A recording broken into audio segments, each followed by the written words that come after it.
കക്കൂസിന്റെ ഉള്ളിലൂടെ എന്താക്കണം, അവർ മൗനമായി അതിന്റെ കാര്യങ്ങൾ കഴിഞ്ഞ വേഗം പുറത്തേക്ക് വരണം. നീണ്ട സമയം ഇരിക്കാൻ പാടില്ല. ഒരാൾ കാരണമില്ലാതെ വെറുതെ എന്തായി ടോയ്ലറ്റിൽ പോയി കുറെ നേരം ഇരുന്നെങ്കിൽ ഒരു ബാസൂർ പോലെയുള്ള രോഗങ്ങൾ, വെള്ളം മറ്റുള്ള രോഗങ്ങൾ വരുമെന്നാണ്. അത്തരം രോഗങ്ങൾ പുതുതാകുന്നതാണ്. കക്കൂസിലേക്കൊക്കെ പോകുമ്പോൾ വേഗം പറഞ്ഞിട്ട് വേഗം പോയിട്ട് ആവശ്യം കഴിഞ്ഞ് വേഗം പുറത്തേക്ക് വരണം. അപ്പൊ അങ്ങനെ എവിടെ കിട്ടിയാലും മൈനസ് പോയിന്റ് നമ്മൾ വായിക്കും അല്ലെ, വായിക്കാൻ ഇൻട്രസ്റ്റ് ആണ്. അതിന്റെ നമ്മുടെ തടയിൽ നമ്മുടെ ശരീരത്തിൽ മലക്കിയായ കഴിവിനേക്കാളും ശൈത്വാനിയായ കഴിവ്, ശൈത്വാന സ്വാധീനം കൂടുതൽ ചെലുത്തിയിട്ടുണ്ട്. ശൈത്വാനിനെ വായിപ്പിക്കാൻ അതേ സമയത്ത് നമ്മളെന്തായി കവിയുണ്ടാകുമ്പോ കുറെ നല്ല നല്ല സന്ദേശങ്ങൾ വരും, നല്ല നിമിത്തങ്ങളെ പറ്റി വർണ്ണിക്കുന്ന ഒരുപാട് വായനകൾ, എഴുത്തുകൾ, ലേഖനങ്ങൾ വരും. പക്ഷെ അതിനെ നമുക്ക് ജസ്റ്റ് വായിച്ചിട്ട് അർപ്പെടും, അങ്ങനെ തന്നെ പെടും. ഇങ്ങനെ വായിക്കണം, കിട്ടുന്ന അവസരങ്ങൾ വായണം. പരിശുദ്ധ ഖുർആനിലെ 1-ാമത്തെ അധ്യായത്തിൽ നിസ്കരിക്കുന്ന നോമ്പ് നോക്കുന്നല്ല, ഇറങ്ങിയ ആയത്തേത് ഖുർആനിലൂടെ ഇറാഖയിൽ വെച്ചുകൊണ്ട് ഹബീബ് റസൂലുള്ളാഹി തങ്ങൾക്ക് ആദ്യമായിട്ട് ഇറക്കപ്പെട്ട നേരാണ്. നിസ്കരിക്ക് നബിയേ, നോമ്പ് നോക്ക് നബിയേ, ഹജ്ജ് ചെയ്യ് നബിയേ എന്നല്ല, നബിയേ വായിക്കണം. വായന മനുഷ്യന്റെ വിജയത്തിലേക്ക്, നല്ലവരുടെ വിജയികളുടെ അടയാളമാണ് വായന. അതുകൊണ്ട് ഇത്തരം അവസരങ്ങളൊക്കെ വായിക്കണം. അവരിതിന്റെ PDF-കളൊക്കെ അതിന്റെ മലയാളത്തിലുള്ള PDF-കളൊക്കെ കിട്ടും. അങ്ങനെ കിട്ടിയാൽ ഇതൊന്ന് ഇരുന്ന് വായിക്കണം. ഒരു 1/4 മണിക്കൂർ സമയം മതി. ഇരുന്ന് വായിച്ചാൽ അതിന്റെ എത്രയോ സംഭവങ്ങൾ നമുക്ക് ഓർമ്മ വരും, നമുക്ക് പഠിക്കാൻ കഴിയും.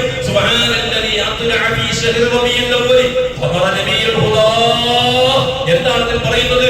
ആ വിശുദ്ധമായ പ്രവാചകൻ, വിശുദ്ധമായ റബീഉൽ അവ്വൽ പുതുതായി ലോകത്ത് ജനിച്ചു. എന്നിട്ട്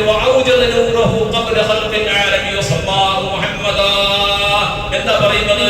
അല്ലാഹുവിന്റെ റസൂലിന്റെ പ്രകാശത്തിനെ, അല്ലാഹുവിന്റെ റസൂൽ സ്വല്ലല്ലാഹു അലൈഹി വസല്ലമയുടെ പ്രകാശത്തിനെ ഈ ലോകത്തിനെ പടക്കുന്നതിന് മുമ്പ് അല്ലാഹു പടച്ചു എന്നാണ്. പ്രപഞ്ചത്തിനെ പടക്കുന്നതിന് മുമ്പ് നിമിത്തങ്ങളെ പടച്ച് പ്രകാശം പടച്ചിട്ടുണ്ട്. എല്ലാ നബിമാർക്കും അവസാനത്തെ നബിയാണ് മുഹമ്മദ് റസൂലുള്ളാഹി. ആ നബി സ്വല്ലല്ലാഹു അലൈഹി വസല്ലം തങ്ങളെ ഈ ലോകത്ത് ആദ്യമായി ഇവിടുത്തെ പ്രകാശത്തെയാണ് പടച്ചത്. മൂസാ നബി അലൈഹിസ്സലാമിന് ഇറക്കപ്പെട്ട തൗറാത്തിൽ നബിയെ പറ്റി വന്നിട്ടുണ്ട്, ഇൻജീലിൽ ഇതുണ്ട്, എല്ലാ ഏടുകളിലും നബി തങ്ങൾ വർണ്ണിക്കുന്നുണ്ട്. മഹാനായ മൂസാ നബി അലൈഹിസ്സലാത്തു വസ്സലാമിന്റെ കാലത്തുള്ള ജനങ്ങൾ പ്രവാചകന്റെ ആ മുഖം കാണാൻ വേണ്ടി, പ്രവാചകന്റെ അനുയായിയാകാൻ വേണ്ടി ദുആ ചെയ്തിട്ടുണ്ട്. എവിടെ നിന്ന് കിട്ടി? കാരണം എല്ലാ ഗ്രന്ഥങ്ങളിലും നബി തങ്ങളെ പറ്റി പ്രബോധനം ചെയ്യാൻ ഈ മറ്റുള്ള പ്രവാചകന്മാർ ഈ ലോകത്തേക്ക് അയച്ചതെന്തിന്? നബിയെ ഒന്ന് പരസ്യപ്പെടുത്താൻ. അവസാനത്തിൽ വരുന്ന നബി ഇങ്ങനത്തെ പെട്ടെന്ന് നബി വന്നാൽ അതിന് വരേണ്ടാവില്ലല്ലോ. നമ്മുടെ നാട്ടിലേക്ക് ഏതെങ്കിലും വലിയ കാര്യപ്പെട്ട് തങ്ങൾ വരുന്നത് എത്രയോ പ്രസരിക്കുന്നില്ലേ, വാട്സപ്പിലൂടെ പ്രചരിപ്പിക്കുന്നില്ലേ? പ്രചരിപ്പിച്ചിട്ട് ഇന്ന് പോയിട്ട് നാളെ നമ്മളേതെങ്കിലും തങ്ങൾ കൊടുത്തിട്ട് ഇന്ന് പോയിട്ട് നാളെ പോയിട്ട് ബുക്ക് ചെയ്യുന്നല്ലോ. 1 മാസം മുമ്പ് 2 മാസം മുമ്പ് നമ്മളെന്താകും ബുക്ക് ചെയ്തിട്ട് എല്ലാ ദിവസവും പ്രചരിപ്പിച്ചിട്ട് എല്ലാത്തും കട്ടമുട്ട് ഫ്ലക്സൊക്കെ ഇട്ടിട്ട് പ്രചരിപ്പിച്ചിട്ട് അയാളുടെ മഹത്വങ്ങളെല്ലാം അറിഞ്ഞിട്ടാകുമ്പോൾ ജനങ്ങൾ എന്താകും പ്രതീക്ഷയോടെ കാത്തു നിൽക്കും. തങ്ങളെ കാലം ഇങ്ങനെ വരുന്നു നിൽക്കുമ്പോൾ ആളുകൾ ഇങ്ങനെ പ്രതീക്ഷയോടെ കാത്തു എന്തേ മുൻകൂട്ടി അറിഞ്ഞതായാണ് മഹത്വം. അങ്ങനെ പ്രവാചകൻ ലോകത്ത് ഒറ്റടിക്ക് ഇങ്ങനെ ഒരു സുപ്രഭാതത്തിൽ പൂജാതനായ ജനങ്ങൾക്കറിയില്ല മുഹമ്മദ് ഇത്രയും മഹത്വമുള്ള ആളാണെന്ന് അറിയില്ല. അതിനു മുമ്പ് മൂസാ നബി അലൈഹിസ്സലാത്തു വസ്സലാമിന്റെ തൗറാത്തിൽ നബിയെ പറ്റി പറഞ്ഞിട്ടുണ്ട്, ഇൻജീലിൽ നബിയെ പറ്റി പറഞ്ഞിട്ടുണ്ട്, എല്ലാത്തിലും പറഞ്ഞിട്ടുണ്ട്. ആദം നബി അലൈഹിസ്സലാത്തു വസ്സലാമും പറഞ്ഞില്ലേ, സ്വർഗത്തിൽ പടച്ചപ്പോൾ സ്വർഗത്തിന്റെ അർശിന്റെ ഭാഗത്ത് ലാ ഇലാഹ ഇല്ലല്ലാഹ് മുഹമ്മദ് റസൂലുള്ളാഹി കണ്ടു. ആദം നബി അല്ലാഹുവിനോട് ചോദിച്ചു, ഞാൻ അബ്ദുൽ ബശർ, ഒന്നാമത്തെ മനുഷ്യൻ ഞാനാണ്. എന്നിട്ട് മുഹമ്മദ് എന്നുള്ള വ്യക്തി വേറെ ആര്? എനിക്ക് മുമ്പ് മനുഷ്യനില്ലല്ലോ, ഞാൻ ഫസ്റ്റ് മനുഷ്യനല്ലേ അല്ലേ? ചരിത്രത്തിൽ അറിയപ്പെട്ടത് ആദം നബിയാണ് ഒന്നാമത്തെ മനുഷ്യൻ. ആദം നബി അലൈഹിസ്സലാം ചോദിച്ചു, മുഹമ്മദ് ആരാണ്? ആ സമയത്ത് അല്ലാഹു അറിയിച്ചു കൊടുത്തു, ആദമേ, ഈ മുഹമ്മദാണ് പ്രപഞ്ചത്തിനെ പടക്കാൻ കാരണം, ഈ മുഹമ്മദാണ് നിങ്ങളെ പടക്കാൻ കാരണം. അയാളെ പ്രബോധനം ചെയ്യാൻ പ്രചരിപ്പിക്കാൻ വേണ്ടിയിട്ടാണ് 1,24,000-ഓളം വരുന്ന പ്രവാചകന്മാർ എല്ലാവർക്കും അത് പ്രചരിപ്പിച്ചു. അങ്ങനെ മഹത്വമുള്ള നബിയുടെ ഉമ്മത്തിയായി നാളെ മഹ്ശറാലോകത്ത് മറ്റുള്ള നബിമാർ പോലും ആഗ്രഹിച്ചു പോകുന്ന നമ്മളെത്ര ഭാഗ്യവാന്മാർ. നമുക്ക് ഇതിന്റെ മനസ്സിലാവില്ല. ഈ കിണറിന്റെ ഉള്ളിലുള്ള തവളക്ക് വെള്ളത്തിന്റെ വില അറിയാത്ത പോലെ നമുക്ക് ഇതിന്റെ മഹത്വം അറിഞ്ഞിട്ടില്ല, നമുക്ക് അതിന്റെ മഹത്വം മനസ്സിലാക്കിയിട്ടില്ല. മറ്റുള്ള പ്രവാചകന്മാർ പോലും നാളെ മഹ്ശറാലോകത്ത് നമ്മളെ കണ്ടിട്ട് അഭിമാനിക്കുന്നതാണ്. അവർ പോലും ആഗ്രഹിച്ചു പോയി, ഞങ്ങളും ഈ നബിയാകുന്നതിനേക്കാളും ആ നബിന്റെ ഉമ്മത്തിയായിട്ട് ജനിച്ചിരുന്നെങ്കിലും ഇത്ര വലിയ ഫവറുള്ള കാര്യമാണ് നബിന്റെ ഉമ്മത്തി. എന്നിട്ട് ആ നബിനെ പറ്റി നബി തന്നെ സാധാരണ മനുഷ്യൻ നബി തങ്ങൾ അങ്ങനെ ഇങ്ങനെ എന്ന് പറയും. ഈമാനില്ലാത്ത കപട വിശ്വാസികൾ അത്തരം ആളുകളിൽ നിന്ന് മാറി നിൽക്കണം. അത്തരം മുനാഫിക്ക്, അവരെ പറ്റി മുനാഫിക്ക് തന്നെയാ പറയേണ്ടത്. ഒന്നും പറയണ്ട. അവർ മുനാഫിക്കുകൾ, തനി മുനാഫിക്കുകളാണ്.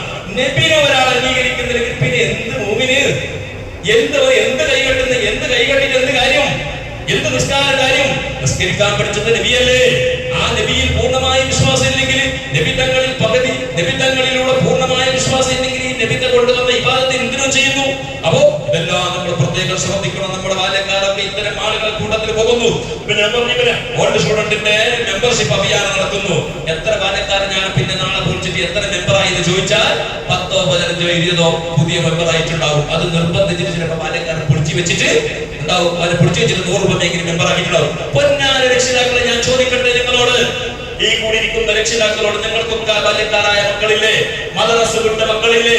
ഈ മക്കളെ നിങ്ങൾ എന്തുകൊണ്ട് ഈ സംഘടനയിൽ മെമ്പറാക്കാൻ നിങ്ങൾ താല്പര്യം കാണിക്കുന്നില്ല?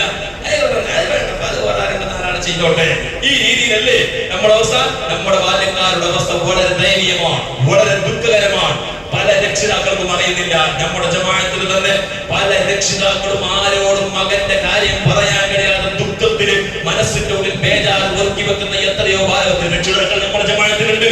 എന്തെങ്കിലും ഉസ്താദ് ഉപദേശിച്ചെങ്കിൽ, ഉസ്താദ് എന്തെങ്കിലും ഉപദേശിച്ചെങ്കിൽ ഞാൻ സ്വലാത്തിന്റെ മദ്രസയുടെ എന്തായി കുറച്ച് ബാല്യക്കാർ വന്ന് ഞാൻ വളരെ ധൈര്യമായി പറഞ്ഞു, എന്റെ ഉത്തരവാദിത്തമാണ് ഞാൻ പറയാൻ. എന്റെ ഉത്തരവാദിത്തം, ഞാൻ എന്ത് പറഞ്ഞാൽ ആരെന്ത് പറഞ്ഞാൽ എന്റെ ഉത്തരവാദിത്തം ഞാൻ തീർക്കണ്ടേ? നിങ്ങളൊക്കെ ഞങ്ങൾക്കുണ്ടാവും, ദുനിയാവിലെ നിങ്ങൾ ഉണ്ടാവും. എന്നെ 3 കെട്ട് കെട്ടിട്ട് കൊണ്ടേ കബറിലേക്ക് 3 കൊണ്ട് അടക്കം ചെയ്താൽ പിന്നെ ആരും എന്റെ കൂടെ ഉണ്ടാവില്ല. ഞാൻ തന്നെ എന്റെ വായോട് എന്നോട്, എന്റെ റബ്ബിനോട് ഞാൻ പറയണ്ടേ ഉത്തരവാദിത്തം? ചോറും ഭക്ഷണം തിന്നിട്ട് അട്ടിപ്പത്തിൽ തിന്നിട്ട് നീ എന്റെ ഉത്തരവാദിത്തം എന്റെ റബ്ബിനോട് പറയണ്ടേ? പള്ളിന്റെ ഉള്ളിലൂടെ കളിക്കുന്ന ബാല്യക്കാരെ കണ്ടപ്പോ വിമർശിച്ചു. ഞാൻ അവർക്ക് കണ്ണിലൂടെ സിഗ്നലാക്കി, കയ്യിലൂടെ സിഗ്നലാക്കി. എന്നിട്ടും അവർ അഹങ്കാരം കൊണ്ട് അതിനൊക്കെ അവർ സ്വീകരിച്ചില്ല. അവസാനം ഞാൻ വിമർശിച്ചപ്പോ അതിനെ റോഡ് സൈഡിൽ ഇരുന്നുകൊണ്ട് വിമർശിക്കുന്ന ബാല്യക്കാർ അതിന് സപ്പോർട്ട് കൊടുക്കുന്നത് അന്തമാണ്. ഈ മക്കൾ നിങ്ങൾക്ക് നാളെ ഞാൻ പറഞ്ഞതാണ് സത്യം, നിങ്ങളുടെ മകൻ പറഞ്ഞതാണ് സത്യം മനസ്സിലാക്കണം. എന്നിട്ട് ഉസ്താദ് വിമർശിച്ചത് കൊണ്ട് എന്റെ മകൻ സലാത്തിന് വരുന്നില്ല എന്ന് പറയാം. ഈമാനുള്ള തന്തമാരെ, ഈമാനുള്ള ഉപ്പമാരെ, നിങ്ങൾ ഒരു ദിവസം കരയേണ്ടി വരും. ഈ മക്കളുടെ കാര്യം കേട്ടിട്ട് നിങ്ങൾ എന്തൊരു ഉപദേശവും. പഴയ കാലത്തൊക്കെ നമ്മളൊക്കെ നന്നായത് എന്തുകൊണ്ട്? നമ്മളൊക്കെ ഈ രീതിയിലൊക്കെ എത്തിയത് നമ്മുടെ നാട്ടിലുള്ള ഇരിയന്മാർ, നാട്ടിലുള്ള അലിമീങ്ങൾ, ഉസ്താദുമാർ ആര് വിമർശിച്ചാലും അവർക്ക് സപ്പോർട്ട് കൊടുക്കുന്ന രക്ഷിതാക്കളായിരുന്നു പഴയ കാലത്ത്. എന്റെ മകനെ വിമർശിക്കാൻ നീ ആരടാ എന്ന് ചോദിക്കുന്ന തന്തയാണോ? നിന്റെ മകൻ നന്നാവുമെന്നൊരു പ്രതീക്ഷ നിനക്ക് വേണ്ട. നന്നാവൂല. ഏതെങ്കിലും തമ്മാടികളെ കൂടെ പൊടിയും പിടിച്ചിട്ട് അങ്ങാടിയിൽ നിന്ന് സപ്പോർട്ട് പള്ളിയിലൂടെ സ്വലാത്ത് നടക്കുമ്പോൾ റോഡ് സൈഡ് ഹോട്ടലിൽ ഇരുന്ന് കൊണ്ട് ഫാസ്റ്റ് ഫുഡ് തിന്നുമ്പോൾ അത് നല്ല അഭിമാനമായി കാണാം. പള്ളിയിലൂടെ സ്വലാത്തിന് വരുമ്പോൾ അതിനെ വിമർശിക്കാൻ പാടില്ല. എന്നാൽ ഞാൻ അത്തരം ആളുകളോട് പറയുന്നു, എന്റെ ഉത്തരവാദിത്വം ഞാൻ നിർവഹിച്ചു കഴിഞ്ഞു. ഇനി അതിന് ഉത്തരവാദി നിങ്ങളാണ്. നിങ്ങളൊക്കെ മനസ്സിലാക്കണം. അതുകൊണ്ട് ബാല്യക്കാർക്ക് ഉപദേശം കൊടുക്കണം. പള്ളിയിൽ എങ്ങനെ പെരുമാറണം, ഉസ്താദിനോട് എങ്ങനെ പെരുമാറണം അറിയില്ല. സ്വന്തം 5, 10, 15 കൊല്ലക്കാലം പഠിപ്പിച്ച ഉസ്താദിനോട് ഏത് രീതിയിൽ സംസാരിക്കണമെന്നറിയാത്ത ബാല്യക്കാരായി നമ്മുടെ സമുദായത്തിന്റെ ബാല്യക്കാർ വളർന്നു വന്നില്ലേ? പഴയകാലത്ത് ഇമാം ഷാഫി റളിയല്ലാഹു അൻഹു ഒരക്ഷരം പഠിപ്പിച്ച ഉസ്താദിനെ കണ്ടപ്പോൾ ഈ ഒട്ടകത്തിൽ നിന്ന് താഴെ ഇറങ്ങിയിട്ട് അദ്ദേഹത്തിലേക്ക് തന്റെ കൗതിലുണ്ടായിരുന്ന സാരണിയിച്ചുകൊണ്ട് അദ്ദേഹത്തിന് ആദരിച്ചു എന്ന് പഠിപ്പിക്കുന്ന ചരിത്രമാണ് പഴയകാലത്തൊക്കെ ഉണ്ടായിരുന്നത്. എങ്ങനെയാണ്? അങ്ങനെയല്ലേ നമ്മുടെ മുൻഗാമികളുടെ ചരിത്രം? അങ്ങനെയല്ലേ? ഇന്ന് ഉസ്താദന്മാരെ കണ്ടാൽ മദ്രസ വിട്ടുപോയ ഉസ്താദിനെ കണ്ടാൽ പിന്നെ ആ മദ്രസയിൽ 5, 6 കൊല്ലക്കാരെ പഠിപ്പിച്ച ഉസ്താദിനോട് സലാം പറയാൻ പോലും സന്മനസ് കാണിക്കാത്ത ബാല്യക്കാർ. പള്ളിയുമായിട്ട് ബന്ധമില്ല, ദീനുമായിട്ട് ബന്ധമില്ല. ഓൾഡ് സ്റ്റുഡന്റിന്റെ മെമ്പർഷിപ്പ് നടത്തുമ്പോ അഭിയാനം നടക്കുമ്പോ അതിലേക്ക് ഒരു മെമ്പറാകാൻ ആളുകളില്ല. ഈ കൂടിയിരിക്കുന്ന നിങ്ങളോട് ഞാൻ എന്റെ ശബ്ദം നിങ്ങൾ പിന്നീട് ഓൺലൈനിലൂടെ കേൾക്കുന്നെങ്കിൽ ഈ ജമാഅത്തുകാരായ സർവ്വരക്ഷിതാക്കളോടും സർവ്വ ഉമ്മമാരോടും പറയുന്നു, 10ാം ക്ലാസ്സോ 8ാം ക്ലാസ്സിലോ പഠിച്ചിട്ട് ബാല്യക്കാരായിട്ട് വിലസുന്ന പുള്ളന്മാർ നിങ്ങൾക്കുണ്ടെങ്കിൽ ഏതെല്ലാം മക്കൾ അതിൽ മെമ്പറായിട്ടുണ്ട്, ജമാഅത്തിന്റെ പുരോഗതിക്ക് വേണ്ടി, ജമാഅത്തിന്റെ ഐക്യത്തിന് വേണ്ടി, നാടിന്റെ മസ്ലഹത്തിന് വേണ്ടി, ദീനിയായ കൾച്ചർക്ക് വേണ്ടി, സമുദായത്തിന്റെ പ്രവർത്തനങ്ങൾക്ക് വേണ്ടി നേതൃത്വം കൊടുക്കാനുള്ള സന്മനസ് കാണിക്കുന്ന മക്കൾ എന്റെ മകനായിട്ടുണ്ടോ? അല്ല എന്റെ മകൻ കഞ്ചാവിന്റെ അടിമ, എന്റെ മകൻ ഏതോ ബാല്യക്കാരുടെ മറ്റുള്ള ഗ്രൂപ്പിലൂടെ അടിമയായി പോയിട്ടുണ്ടെങ്കിൽ ഒരു ദിവസം നിങ്ങൾ ഇത് വിരൽ കടിക്കാതെ ഈ ലോകത്ത് പോവില്ല. എത്ര ആളുകൾ കരയുന്നവരുണ്ട്, എത്രയോ മക്കളുണ്ടായവർ കരയുന്നവരുണ്ട്. അടുത്ത് എന്നോട് പറഞ്ഞ കഥ ഞാൻ ഓർക്കുന്നു. ഉസ്താദ്, ഞാൻ മക്കൾ തന്നെ ഉണ്ടായിട്ടില്ലെങ്കിൽ ഞാൻ കബറിൽ നേരെ കടന്നോട്ടി. ആരാ പറയുന്നേ? 5 ആൺമക്കളുള്ള 3 പെൺമക്കളുള്ള ഒരു എന്നോട് പറഞ്ഞ കഥയാണ്. ഞാൻ പറഞ്ഞു, എന്താ നിങ്ങൾ പറയുന്നത്? 5, 8 മക്കളില്ലേ? 8 മക്കളും നിങ്ങൾ സൗഭാഗ്യമല്ലേ?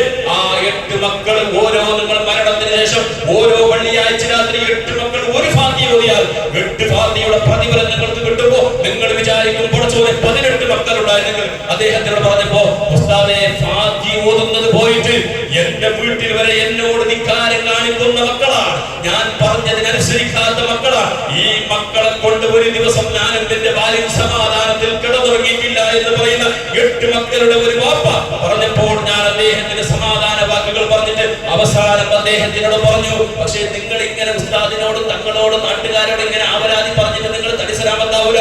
നിങ്ങൾ തന്നെയാണ് ഇതിന് ഒന്നാമത്തെ ഉത്തരവാദി. അല്ലാഹുവിന്റെ കോടതിയിൽ, റബ്ബിന്റെ കോടതിയിൽ ആദ്യമായിട്ട് നിങ്ങളോട് ചോദിക്കും, 15 വയസ്സ് വരെ മകനെ നിങ്ങളെ കയ്യിൽ ഒതുക്കി തന്നില്ലേ? 15 വയസ്സ് വരെ ഒരു കുട്ടിയും ധിക്കാരം കാണിക്കുന്നില്ല. ചെറിയ ചെറിയ അപകടങ്ങൾ കാണിച്ചാലും 15 വയസ്സ് വരെ സ്വതന്ത്രമായി ജീവിക്കാനുള്ള അവർക്ക് സ്വാതന്ത്ര്യമില്ല. അവർ വാപ്പയുടെ ഉമ്മയുടെ അണ്ടറിൽ തന്നെ ജീവിക്കുന്നു. 15 വയസ്സ് വരെ അല്ലാഹു നമ്മുടെ കയ്യിൽ നിന്നിട്ടില്ലേ നമ്മളെ മക്കളെ? ആ 15 വയസ്സ് വരെ അത് പഠിപ്പിച്ചിട്ട് നമ്മുടെ നാട്ടിലുള്ള നമ്മളെ പോലെയുള്ള ആട് കുഞ്ഞി വെച്ച് പിറ്റേന്ന് തന്നെ നടക്കുന്നില്ലേ? ഇല്ലേ? ആട് കുഞ്ഞി വെച്ച് പിറ്റേന്ന് നടക്കുന്നില്ലേ? ആ അമ്മ തള്ളയാട് അമ്മയായ ആട് നടക്കുന്നത് പോലെ നടക്കുന്നു, അതുപോലെ ഭക്ഷിക്കുന്നു. കോഴി നോക്ക്, മുട്ടയിൽ നിന്ന് തൊലിച്ചിട്ട് പിറ്റേ ദിവസം തന്നെ ഈ തള്ള കോഴിന്റെ കൂടെ നടക്കുന്നില്ലേ? എന്റെ ഇത്രയും വലിയ പവിത്രതയുള്ള വലിയ സ്ഥാനമാനമുള്ള കുതിരത്തുള്ള മനുഷ്യന് നടക്കാൻ 1.5 കൊല്ലമയല്ലേ? അല്ലേ? എഴുന്നേറ്റ് നിൽക്കണമെങ്കിൽ 8 മാസം 10 മാസം ചെയ്യാതെ കുട്ടിക്ക് എഴുതാൻ കഴിയുന്നില്ല. എന്തേ? അല്ലാഹു നമ്മളെ കയ്യിൽ ഒതുക്കി തന്നു, നീ വേണ്ടപോലെ ചെയ്തോ. നമുക്ക് ഇങ്ങനെയാണെങ്കിൽ രക്ഷപ്പെടായിരുന്നു. നമ്മളെ കുട്ടികൾ പ്രസവിച്ച പാടിന്റെ പിറ്റേന്ന് തന്നെ നടന്നിട്ട് ഒരു അങ്ങാടിയിലേക്ക് കൊടാലിയിലേക്ക് ഹോട്ടലിലൊക്കെ പോയി ചാവടിച്ചിട്ട് വന്നില്ലെങ്കിൽ നമുക്ക് പറയാം, പഠിച്ചോലെ എന്റെ മോനെ നന്നാക്കണമെന്ന് ഞാൻ വിചാരിച്ച് ഞാനെന്തായി പ്രസവിച്ചിട്ട് ഞാനെന്തായി പിറ്റേ ദിവസം ഞാൻ അങ്ങാടി ബാംഗ്ലൂർക്ക് പോയിട്ട് വരുമ്പോഴുണ്ട് ഓനെ കാണുന്നില്ല, ഓനയുടെ അങ്ങാടിയിൽ പോയിട്ട് പാലക്കാരെ കൂടെ കൂടി വേറെ കേക്കിലായി. അങ്ങനല്ല, അല്ലാഹു 2 വയസ്സ് വരെ നിന്റെ കയ്യിൽ 2 വയസ്സുകാലം അവർക്ക് മുലപ്പാലിന്റെ സമയം, എന്നിട്ട് ഒരു 5 വയസ്സ് 6 വയസ്സ് വരെ നിങ്ങളുടെ കയ്യിൽ കളിക്കാനുള്ള എന്ത് പറഞ്ഞാലും കേൾക്കുന്ന മക്കളല്ലേ? അല്ലെ? എന്ത് പറഞ്ഞാലും കേൾക്കുന്ന മക്കള്. അങ്ങനെ അല്ലാഹു നമുക്ക് പാകപ്പെടുത്തി തന്നിട്ട് പിന്നീട് 7 വയസ്സായാൽ അതവ് പഠിപ്പിക്കാനുള്ള സമയത്ത് തന്നു. 7 വയസ്സാകുമ്പോൾ നിസ്കാരം കൊണ്ട് അതവ് പഠിപ്പിക്കണം. ഒരു നിസ്കരിക്കലാന്ന് പഠിപ്പിക്കലല്ല. അതിനൊരു കാര്യമില്ല. നിസ്കരിക്കലാന്ന് പറഞ്ഞു നിസ്കരിച്ച് പോയി ചട്ടി പറഞ്ഞതുകൊണ്ട് കാര്യമുണ്ടോ? നിസ്കാരത്തിന്റെ കൈഫിയത്ത് പഠിപ്പിക്കണം, നിസ്കരിക്കാത്തിന്റെ മഹത്വം പഠിപ്പിക്കണം, നിസ്കാരം ഉപേക്ഷിച്ചാലുള്ള കുറ്റം പഠിപ്പിക്കണം, മാതാപിതാക്കളെ എങ്ങനെ പെരുമാറണമെന്ന് പഠിപ്പിക്കണം, ഉസ്താദിനോട് എങ്ങനെ പെരുമാറണമെന്ന് പഠിപ്പിക്കണം, പള്ളിയോട് എങ്ങനെ പെരുമാറണമെന്ന് പഠിപ്പിക്കണം. ഒച്ചപ്പാടോടുകൂടെ ലോകത്ത് ചെയ്യാൻ പറ്റുന്ന ഏറ്റവും വലിയ പള്ളിയിൽ ഒച്ചപ്പാടുണ്ടാകുന്നല്ലേ? ഇള്ള പക തീർക്കുന്ന പള്ളിയിലല്ലേ? നമ്മുടെ നാട്ടിലെ കഥയല്ല ഞാൻ പറഞ്ഞു, ലോകത്തിന്റെ കഥയല്ലേ? എല്ലാവർക്കും പള്ളിയുടെ ഉള്ളിലാണ് ഒച്ചപ്പാട് അല്ലേ? പള്ളിയെ മറ്റുള്ള കാര്യങ്ങൾക്ക് വേണ്ടി സ്വാർത്ഥ താല്പര്യങ്ങൾക്ക് വേണ്ടി അറിയിക്കുന്ന അവസ്ഥ. ബാല്യക്കാർക്ക് വന്നിട്ട് പള്ളിയുടെ ഉള്ളിൽ ഒച്ചപ്പാട്. എത്രയോ സ്ഥലത്ത് ജനറൽ കൂടി നടക്കുമ്പോൾ ബാല്യക്കാർ ഗ്യാങ് ആയിട്ട് വന്നിട്ട് ബാങ്കിൽ ഒച്ച ഉണ്ടാക്കിയിട്ട് കലാണ്ടാക്കുന്ന അവസ്ഥ. ആര് പഠിപ്പിച്ചു? ആരായിരുന്നു ഉത്തരവാദി? അവന്റെ ഉപ്പയാ, അവന്റെ ഉമ്മയാ.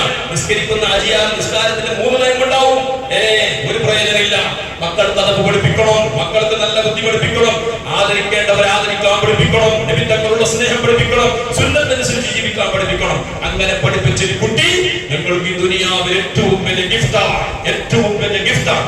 ആ കുട്ടി അങ്ങനെ ഒരു സ്വാലിഹായ മകൻ, നിങ്ങൾ അനുസരിക്കുന്ന മാതാപിതാക്കള് അനുസരിക്കുന്ന ദീനിനനുസരിക്കുന്ന ഒരു മകനുണ്ടായാൽ ആ മകൻ മതി നമുക്ക് രക്ഷപ്പെടാൻ, ഖബറിൽ രക്ഷപ്പെടാൻ.